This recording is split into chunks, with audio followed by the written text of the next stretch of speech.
এটা কি love letter না কি রে? প্রশ্নটা কি রে? দেখছেন প্রশ্ন করছে লাভ লেটার দিয়ে। আচ্ছা পড়বো। আসসালামু আলাইকুম প্রিয় হজরত। ওয়ালাইকুম আসসালাম। আমি একটা মেয়েকে খুবই ভালোবাসিলেন। আচ্ছা, আর মেয়েও আমাকে অনেক ভালোবাসে, কিন্তু মেয়ের পরিবার এখন মেয়েকে উঠে পড়ে লেগেছে মেয়ের বিয়ে দেওয়ার জন্য। মেয়ের পরিবার প্রতিষ্ঠিত ছেলে ছাড়া বিয়ে দিবে না। আর আমি সেই মেয়ে কি লিখেছে, আমি আর সেই মেয়ে মাত্র অনার্স প্রথম বর্ষে পড়ি। আমি এখনও প্রতিষ্ঠিত হতে 5-6 বছর বাকি। আমার পরিবার এখন আমার বিয়েতে সম্মতি দিবে না, কিন্তু আমি ওই মেয়েকে খুব ভালোবাসি, হারাতে চাই না। এমন অবস্থায় আমি কি করতে পারি? মানে আমি দেখেন, আমি কিন্তু কে দিয়েছে তাও জানি না, তার নামও জানি না। এই যে 1 ঘন্টা 15 মিনিট কথা বললাম। আচ্ছা ইমানদারি বলেন তো, তাফসিরের বাইরে আউটসাইডের কথা কি বেশি একটা বলছি নাকি আমি আজকে? আপনি দেখবেন এটা যদি আমি উত্তর দেই এটা ভাইরাল হয়ে যাবে। মানে আমি যে তাফসির করি 1.5 ঘন্টা 1 ঘন্টা, এইটা ভাইরাল করতে চায় না কেউ। যখন এই যুবকদেরকে হালকা একটু বাস দিই এটাই ভাইরাল হয়ে যায়। ছি ছি, আল্লাহ হেদায়াত দান করুন। আমিন। আমি উত্তর দেওয়ার ট্রাই করছি ইনশাআল্লাহ। মাশাআল্লাহ। কেউ উঠবেন না, কেউ ডান বাম করবেন না। যে যুবকের এই কষ্ট, আমি তার আব্বা আম্মার হেদায়াতের জন্য দোয়া করি। সকলেই পড়না আমিন। আহা, এই প্রতিষ্ঠিত হতে হতে যুবকের অর্ধেক যৌবন শেষ হয়েছে। কি একটা মুশকিল ভাই। আর মেয়েদের বাপও কম দোষী না।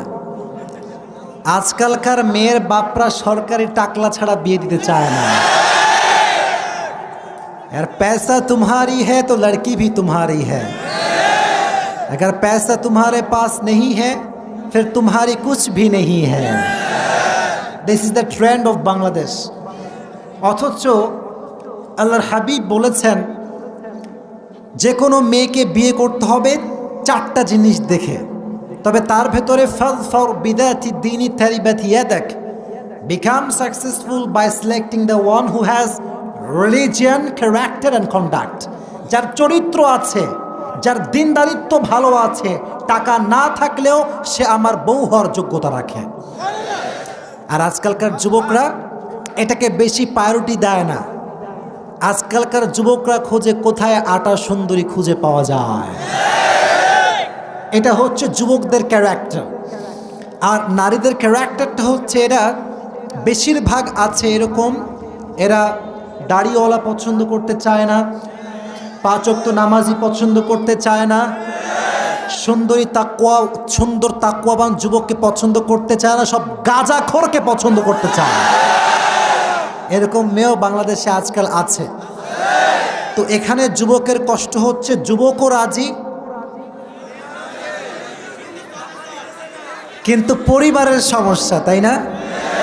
শুধু এটা এই যুবকের সমস্যা নয়, এটা হাজার নয় লক্ষ কোটি যুবকের সমস্যা। এটা আব্বা জানে যে আমার মেয়েটা ওই ছেলেকে পছন্দ করে, আবার ছেলের আব্বাও জানে আমার ছেলেটা ওই মেয়েকে পছন্দ করে, বাট জেদ, আব্বা আমার ভিতরে জেদ কাজ করে যে আমার ছেলে আমার হুকুমের বিরুদ্ধে কাজ করবে, এই অ্যাটিটিউড কাজ করে। অথচ আব্বা জান নিজের পছন্দের বিয়ে দিতে গিয়ে তার ছেলের পুরো জীবনটাকে নষ্ট করে দেয়। আজ থেকে নিয়ম হবে ভিন্ন। সন্তান, আমি বলি অবশ্যই বলবো, যারা প্রাপ্তবয়স্ক সন্তান আছো, তোমাদের অধিকার আছে, তোমরা তোমাদের চয়েসের কথা আব্বা আম্মাকে বলবা। আর আব্বা আম্মারও উচিত নিজের স্বপ্ন, নিজের চয়েস বাদ দিয়ে নিজের সন্তানের চয়েসকে বেশি প্রাধান্য দেওয়া। এই জন্য সংসার আব্বা নয়, সংসার করবে সন্তান। বাকি এটা বলে তোমরা আবার খুশি হয়ে যেও না, বেশি লাফায়ও না। শোনো, আব্বা আম্মার সন্তুষ্টি নাই যেখানে, আল্লাহর কসম করে বলতে পারি বিয়েতে সুখ নাই সেখানে। রিদাউর রব্বি ফি রিদাইল ওয়ালিদাইন ওয়া সাখতুর রব্বি ফি সাখতিল ওয়ালিদাইন। আব্বা আম্মা খুশি তো আল্লাহ খুশি, আব্বা আম্মা না খুশ আল্লাহও না খুশ, ঠিক কিনা বলেন? আর তোমরা আসলে একটু বোকা আছো।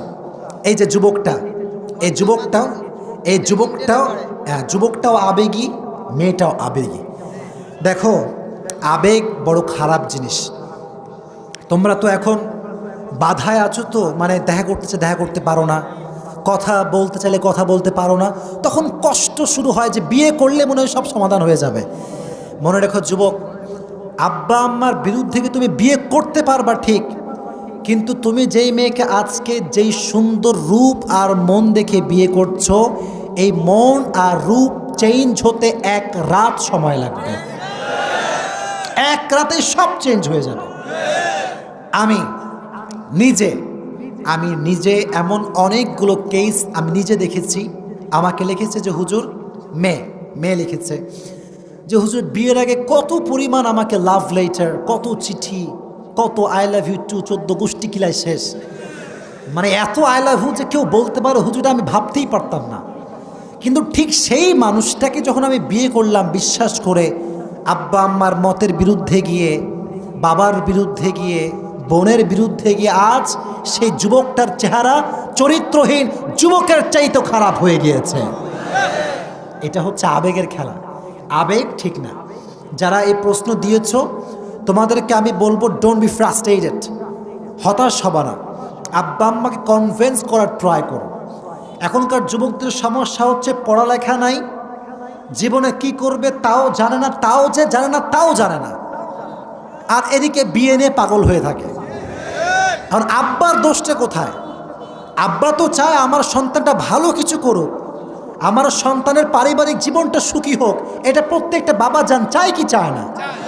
অতএব তোমরাও জিদ করবা না।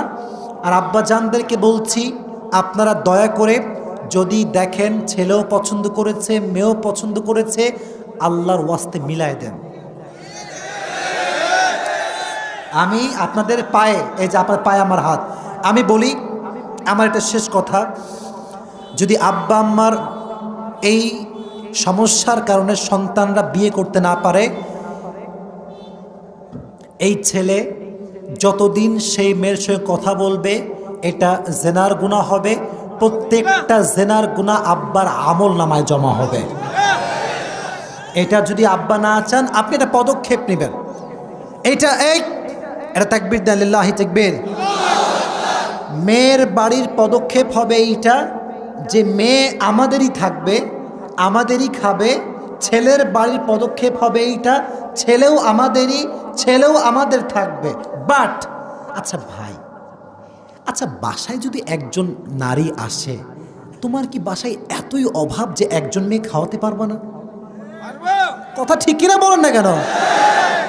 ছি, আপনি দেখবেন প্রত্যেকটা বেলায় 1 থেকে 1.5 প্লেট ভাত আমাদের বাসায় বেঁচে যায়। ওই সময় টেনশন করে না, একজন মেয়ে আসবে কি খাওয়াবে এই নিয়ে টেনশন শুরু হয়ে যায়। তো হলো মেয়ে, হ্যাঁ, মেয়ে পক্ষ মেয়েকে খেয়াল রাখবে, ছেলে পক্ষ ছেলেকে খেয়াল রাখবে, উভয় সম্পর্ক থাকবে হালাল। ছেলে যখন প্রতিষ্ঠিত হবে, ভালো চাকরি পাবে, ভালো সুন্দর জব করবে, তখন মেয়েকে সে গর্বের সঙ্গে তার বাসায় তুলে নিয়ে আসবে। ঠিক না বলেন? Just try to take it easy and make it easy. আপনারা এটাকে কঠিন করার কারণে জেনাটা সহজ হয়ে গিয়েছে, বিয়েটা কঠিন হয়ে গিয়েছে। আল্লাহ এটা বোঝার তৌফিক দান করুক। সকলে পড়া আমিন।